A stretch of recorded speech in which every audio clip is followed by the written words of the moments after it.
Subay sa kasaulugan sa Earth Day ug mga adlaw, Abril 22, nanawagan ang grupong Save Cebu Movement sa pagpahunong sa mga reclamation project sa Sugbo ganihang buntag. Dako na siya challenge no kay siyempre kung sahan ay sa mga mangingisda na mo jud may limitation sa among kakayahan nga magpahibalo sa kadaghanan. So ang kutubra namong maabot sa among mga silingan o sa among mga kabarangay. Ang Philippine Reclamation Authority mitala na og 52 ka mga reclamation projects sa Pilipinas as of February 28, 2023. Diin napulo niini ang naa sa Sugbo. Gani, duha na ang gipangsugdan sa lungsod sa Minglanilla ug Dakbayan sa Mandawi.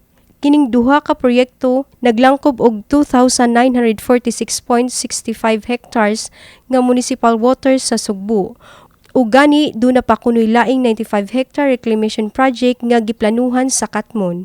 Matud sa maong grupo, dili sila babag sa kalambuan alang sa ekonomiya. Apan kinahanglan sab nga hatagan og dakong bili ang kadaot nga mahatod niining mga proyekto ngadto sa kalikupan ug komunidad. I think dapat tan-awon gyud nila na ang ilang plano, mga plano for development ba, kanang sustainable, di ba? We believe in the concept sa United Nations of Sustainable Development na that we should have projects that will not destroy the environment.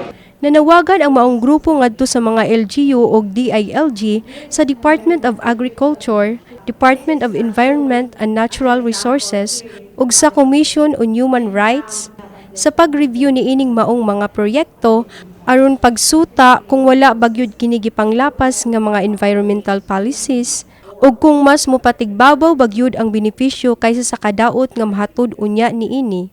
Dapat unta ipresentar sa ato ang local government unit kung unsa ang ilahang mahimong tubag sa mahimong epekto sa proyekto. Kauban si Erwin Yubal kini si Venus Bermoy, Bipso Intern alang sa My TV Cebu.